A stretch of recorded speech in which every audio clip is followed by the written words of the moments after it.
វីដេអូនេះមកសិក្សាអំពីវិបស្សនាបកលៈភាគ2ដោយសារភាគ1ហ្នឹងមិនទាន់បានលំអិតចា៎វិបស្សនាបកលៈនេះគឺជាវិបស្សនាដែលបានកើតឡើងដោយសារព្រះយោគីឬក៏ពលបុត្រហ្នឹងដែលបានធ្វើកម្មដ្ឋានដោយមានសិលល្អបរិសុទ្ធហើយធ្វើទៅតាមកន្លងដែលព្រះសម្មាសម្ពុទ្ធបានបង្ហាត់បង្ហាញផ្លូវទុកជាមុនចា៎នៅក្នុងវិបស្សនាបកលៈហ្នឹងគឺមាន10ដែលជាវិបស្សនាបកលៈហ្នឹងហើយវិបស្សនាបកលៈហ្នឹងបុគ្គលដែលមិនបានអនុវត្តឬក៏បដិបត្តិឲ្យបានត្រឹមត្រូវហ្នឹងគឺអត់ជួបទេគឺអត់ជួបនឹងតែម្ដងហើយសម្រាប់បុគ្គលដែលជាព្រះអរិយបុគ្គលហ្នឹងក៏អត់ជួបនៅក្នុងវិបស្សនាបកលៈដែរបើជួបក៏អាចដឹងថានេះគឺជាវិបស្សនាបកលៈហើយវិបស្សនាបកលៈនោះតើមាន10យ៉ាងអ្វីខ្លះវិបស្សនាបកលៈ10យ៉ាងទី1គឺអោភាហ្នឹងគឺជាពន្លឺហ្នឹងគឺជាការភ្លឺបានមកដោយសារអីគឺភ្លឺមកបានដោយសារអំណាចរបស់សិលបរិសុទ្ធគឺជាអានិសង្សរបស់សិលបរិសុទ្ធនឹងឯងចា៎ហើយចំណែកទី2គឺញាណគឺជាបញ្ញាដែលដឹងច្បាស់ហ្នឹងគឺជាផលរបស់សមាធិនឹងឯងចា៎ហើយទី3គឺបៃតេគឺជាសេចក្តីឆ្អែតចិត្តរីករាយក្នុងចិត្តអញ្ចឹងអាការរីករាយក្នុងចិត្តឆ្អែតចិត្តហ្នឹងអាចធ្វើឲ្យបុគ្គលនោះជាប់ជំពាក់ឬក៏វិជាតណ្ហាដែលអាចធ្វើឲ្យបុគ្គលទាំងឡាយហ្នឹងយល់ខុសអីក៏មានដែរចា៎ហើយទី4ហ្នឹងគឺបស្សទ្ធិហ្នឹងគឺជាសេចក្តីស្ងប់កាយស្ងប់ចិត្តសេចក្តីស្ងប់កាយស្ងប់ចិត្តហ្នឹងអាចធ្វើឲ្យព្រះយោគីហ្នឹងឬក៏អ្នកបដិបត្តិហ្នឹងផ្លេចនៅសតិហ្នឹងក៏មានដែរដោយសារសេចក្តីស្ងប់ហ្នឹងចា៎ហើយចំណែកឯទី5ហ្នឹងគឺសុខៈហ្នឹងគឺជាសេចក្តីសុខចិត្តហ្នឹងគឺអាចធ្វើឲ្យបុគ្គលទាំងឡាយជាប់ជំពាក់ដែលជាតណ្ហាដែរជាប់ជំពាក់ហ្នឹងគឺចង់បាននៅសេចក្តីសុខអីទាំងឡាយហ្នឹងហើយទី6គឺអធិមុខៈគឺជាសេចក្តីសន្និដ្ឋានព្រះអង្គគ្រូខ្លះគឺប្រែថាជំនឿដោយជឿដោយមុតមមតែបើជំនឿជឿដោយមុតមមហ្នឹងគឺជាសទ្ធាគឺជាការជឿដោយមុតមមប៉ុន្តែអធិមុខៈគឺជាសេចក្តីសន្និដ្ឋាននៅក្នុងវិបស្សនាបកលៈហ្នឹងក៏អ្នកអាចពិចារណាបាននៅក្នុងចំណុចទី6ហ្នឹងណាដោយសារព្រះយោគីពេលជួបនៅក្នុងអធិមុខៈហ្នឹងទៅគឺសន្និដ្ឋានយ៉ាងនេះយ៉ាងនោះយ៉ាងណាអាចនឹងបោះបង់នៅកម្មដ្ឋានក៏មានហើយធ្វើឲ្យកម្មដ្ឋានហ្នឹងមានការខ្សោយឬក៏ថយចុះហ្នឹងក៏មានដែរចំណែកទី7គឺបកហៈហ្នឹងគឺជាសេចក្តីព្យាយាមយ៉ាងខ្លាំងហ្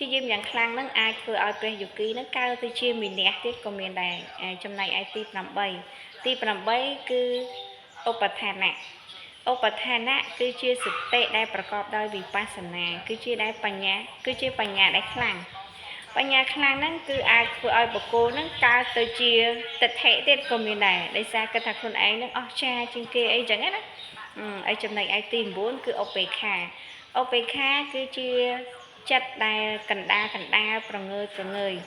ចិត្តកណ្ដាលប្រងើយហ្នឹងអាចធ្វើឲ្យព្រះយោគីហ្នឹងភ្លេចនៅសតិក៏មានដែរដោយសារឡើងប្រងើយហ្នឹងគឺអត់បានចាប់អារម្មណ៍ជាមួយនឹង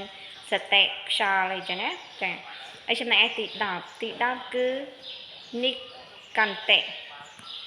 ហ្នឹងគឺជាសេចក្តីពេញចិត្តដ៏សខុមហ្នឹងគឺជាការពេញចិត្តឬក៏ជាការសុខមួយដែលវាមិនមែនជាភាពគ្រប់គ្រាទេវាជាភាពដែលល្អិតដែលពេលខ្លះច្រឡំថានេះគឺជាសេចក្តីសុខពិតអីចឹងទៅចា៎អញ្ចឹងសរុបមកវិញទាំង10ប្រការនេះគឺគេហៅថាវិបស្សនាបកលៈហ្នឹងគឺជាវាជាកុសលមិនមែនជាអកុសលទេប៉ុន្តែវាគឺជាគ្រឿងសៅមងដែលធ្វើឲ្យកម្មដ្ឋានហ្នឹងមានការថយចុះដោយហេតុកើតនៅទិដ្ឋិមីនះឬក៏តណ្ហាតើទិដ្ឋិមីនះតណ្ហានោះយ៉ាងណាតណ្ហានោះគឺជាការចង់បាននៅពន្លឺចង់បានយ៉ាងនេះចង់បានយ៉ាងនោះអីចឹងទៅហ្នឹងគឺគេហៅថាតណ្ហាហើយចំណែកឯទិដ្ឋិយល់ខុសពេលដែលបានជួបនៅវិបស្សនាបកលៈនេះគឺមានសេចក្តីសុខឬក៏ឆ្អែតកាយឆ្អែតចិត្តអីចឹងទៅក៏មានពន្លឺមានអីភ្លឺអីចឹងទៅក៏គិតតែពីសរសើរអំពីកម្មដ្ឋានរបស់ខ្លួនឯងអីចឹងណា ចឹងកន្លែងហ្នឹងវាកើតទៅជាទិដ្ឋិអីចឹងទៅដល់ពេលមីនះយ៉ាងណាមីនះហ្នឹងគឺជាការប្រៀបធៀបថាខ្លួនឯងនេះយ៉ាងនេះខ្លួនឯងនោះយ៉ាងណាអស្ចារ្យជាងអ្នកដទៃខ្លួនឯងហ្នឹងជាព្រះអរិយបុគ្គលហើយក៏រៀបអត្តចរិតហ្នឹងជាអ្នកខ្ពង់ខ្ពស់អីចឹងណាហើយក៏ឈប់ស្ដាប់ព្រះធម៌ឈប់ស្ដាប់អ្នកដទៃអីពួកគាត់ថាខ្លួនឯងហ្នឹងអស្ចារ្យជាងគេហើយអញ្ចឹងណាអញ្ចឹងបើការកើតនៅក្នុងទិដ្ឋិម្នះតណ្ហាអីទាំងឡាយហ្នឹងគឺវាអាចនឹងកើតទៅជា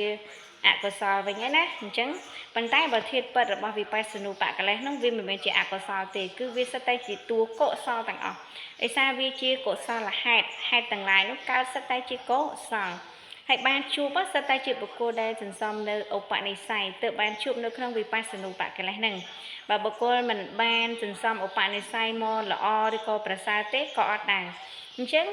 បុគ្គលទាំងឡាយដែលជាអ្នកបដិបត្តិគួររៀនព្រះអភិធម្មឬក៏មានគ្រូបាអាចារ្យដើម្បីដាស់តឿននៅសតិអប់រំកាយអប់រំចិត្តដឹងថា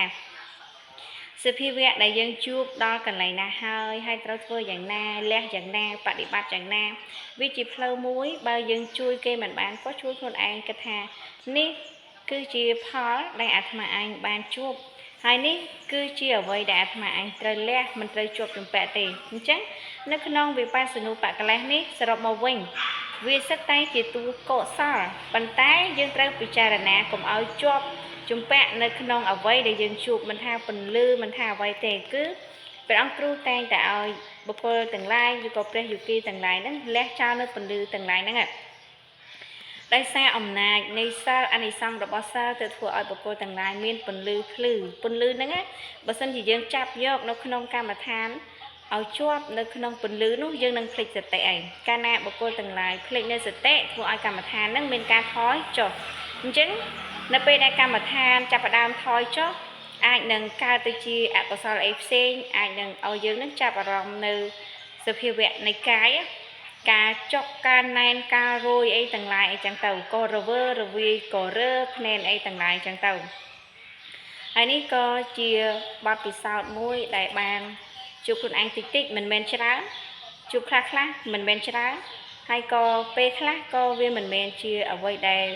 ជាការរឹងមាំដែរតែបុគ្គលដែលបានបដិបត្តិដល់រឹងមាំហើយគឺគេកន្លងហួសអំពីវិបស្សនូបកលេសហ្នឹងទៅថ្នាក់លើទៀតយ៉ាងណាអីយ៉ាងនោះក៏ព្រះយោគីក៏ព្យាយាមបដិបត្តិបណ្ដាទៅជួបយ៉ាងណាទៀតក៏រងចាំទស្សនាភាពបន្តទៀតចា៎ហើយនៅក្នុងវិបស្សនូបកលេសហ្នឹងអាចកើតនៅកលេសទាំង16ហើយតើកលេសទាំង16នោះយ៉ាងណាកលេសទាំង16ហ្នឹងទុកនៅក្នុងវីដេអូក្រោយនៅក្នុងវីដេអូនេះគឺមានតែប៉ុណ្ណឹងទេហើយចាំថានៅក្នុងវិបស្សនូបកលេសនេះមិនមែនជាអាត្មាអញនោះជាអ្នកបដិបត្តិជាអ្នកធ្វើបើសិនជាយើងគិតថាអ្វីទាំងឡាយដែលបានមកនេះគឺដោយសារតែអញដោយសារតែអាត្មាអញនេះបដិបត្តិយ៉ាងនេះបដិបត្តិយ៉ាងនោះអាហ្នឹងគឺយើងមានសកាយតិថិការជាប់ជំពាក់អីអ្វីទាំងឡាយទៀតហើយតាមពិតការដែលចម្រើនអីទាំងឡាយនេះគឺវាសុទ្ធតែជាកុសលហេតុដែលតាក់តែងឡើងកុសលហេតុគឺហេតុដែលជាកុសលដែលវាជាអលោភៈអទោសៈនិងអមោហៈចិត្តឬក៏កុសលតាក់តែងឲ្យចិត្តនេះលើកភ្នែនឬក៏បដិបត្តិឬក៏ជំរះកាយជំរះចិត្តជំរះវិចារបុគ្គលទាំងឡាយដែលមានសិលវិសុទ្ធិកាយវិសុទ្ធិចិត្តវិសុទ្ធិហ្នឹងគឺសុទ្ធតែមានការអប់រំអញ្ចឹងអាការអប់រំកាយអប់រំចិត្តអប់រំវិចារនេះសួរថាវាជាការលំបាកទេវាលំបាកបើយើងមិនដែលបានអប់រំប៉ុន្តែវាក៏មិនលំបាកដោយសារយើងនឹងបានសន្សំអត្តសន្តានពីអតីតជាតិផងហើយក៏ជារឿយផងនៅក្នុងបច្ចុប្បន្នជាតិនេះអញ្ចឹងអ្វីទាំងឡាយគឺកើតពីព្រោះបច្ច័យហេតុឬក៏កុសលហេតុដែលបានតាក់តែងឡើងឲ្យកម្មយើងនឹងប្រព្រឹត្តនៅក្នុងសេចក្តីល្អអញ្ចឹងបុគ្គលទាំងឡាយព្យាយាមសាងសេចក្តីល្អដោយកាយវិចារចិត្តនៅក្នុងវីដេអូនេះគឺមានតែប៉ុណ្ណឹងបើសិនជាខ្ញុំបរិយាយខុសនៅក្នុងសភាវៈធម៌ត្រង់ប្រការណាមួយសូមលោកអ្នកដែលចេះអ្នកដឹងចូលខមមិនកែលម្អផងហើយក៏សូមអរគុណសម្រាប់លោកអ្នកដែលបានចែករំលែកវីដេអូនេះបន្តទៅជាធម្មតាសូមឲ្យលោកអ្នកទទួលបាននូវបញ្ញាបារមីទទួលបាននូវសេចក្តីសុខគ្រប់ប្រការអរគុណ